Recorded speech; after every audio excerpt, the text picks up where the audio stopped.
years later, my husband and I split up and met my husband.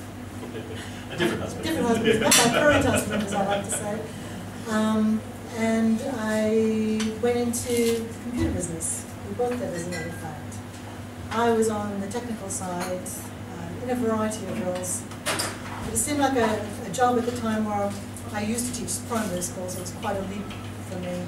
I could start at the ground floor with a young child and sort of, by dint of hard work and ambition, get ahead. And at that time it was certainly true, so I went from being the receptionist to running a software development team, which is quite good. And Kenton was on the sales side, which you can probably tell. You can probably tell, so he is used to public speaking. And so we were in IT for about 20 years.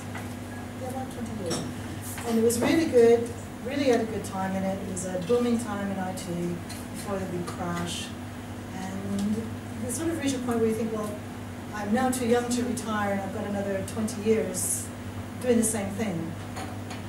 And we just really didn't think that sounded like such a good idea. That could we afford to leave our jobs? Our daughter was grown up. Could we afford to leave our jobs and start something entirely new? And thought, no, we must wait until we're retirement age.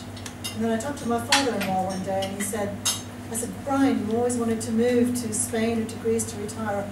You're retired now, you should go do it. And he said, I can't do it now. I just don't have the ambition to do it. I'm too afraid to make a new start. And I thought, my God, I don't want to wait till I'm 65 years old and then be too afraid to do anything else. So off we went. We first thought of going to Italy because we really liked Italy. We used to holiday there. Only to realize we can't afford to live in Italy. We had a dream of buying land.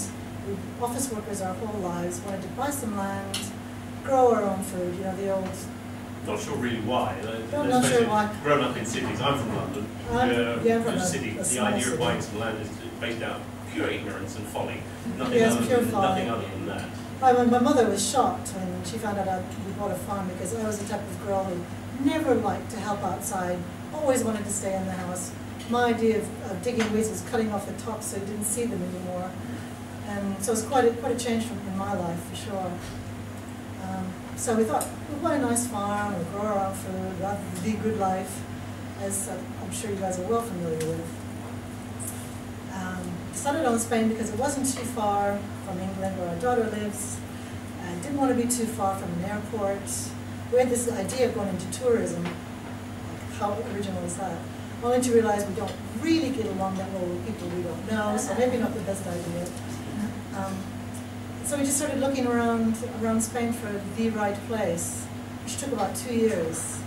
So it took 2 years to find a place, get our finances in order. 2 years every holiday was here. Every holiday. Rushing backwards and forwards. Estate agents calling saying, we've got this perfect property for you. Rush over for the weekend, find out it was an absolute dump. A tin shed on a piece of scrubland in the middle of nowhere.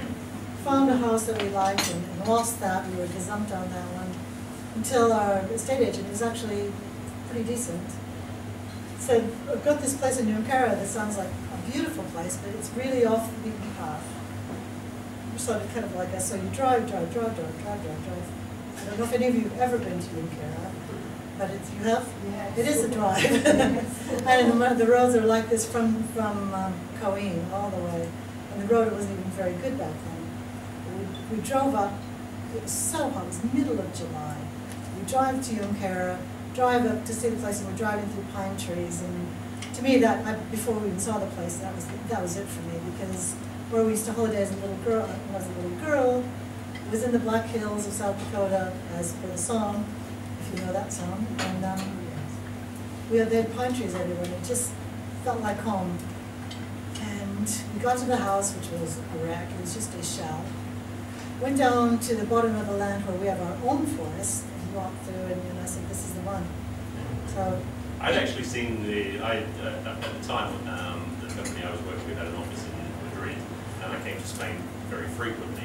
And I had a call from an estate agent when I was in Madrid one day. So I extended my trip and came down and saw the property.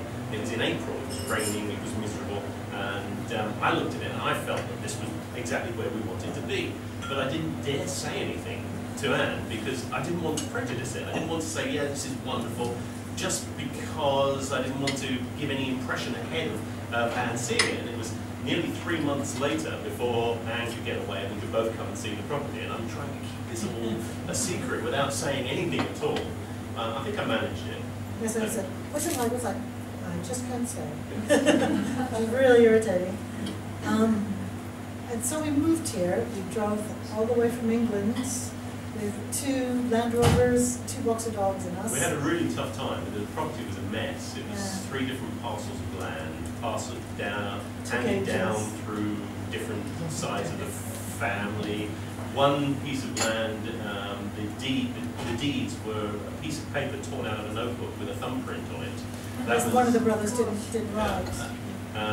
It took 11 months from the time we paid the deposit to actually have it legalized and registered in our name. So we were living with this 11 months thinking, will it be this month? Will it be next month? Pestering the living daylights out of the lawyer saying, come on, do something. And eventually, I remember the day clearly, eventually I had a call mid-afternoon from our lawyer saying, it's now yours. And that was incredible. So our daughter got married, we sold our house. I think I quit work on the Monday and we left on the Tuesday, so we were more than ready for that. Piled everything, including 2 dogs, everything we owned at the time, into 2 Land Rovers and drove here. So that was a good adventure. We got here in August. I think this is August where all the people were dying in Paris. It was so hot. August 2003. So hot. And we waited for a builder who was supposed to be a friend of ours who was going to fly over. The property we had was a shell. It's a relatively new property, but it's a shell.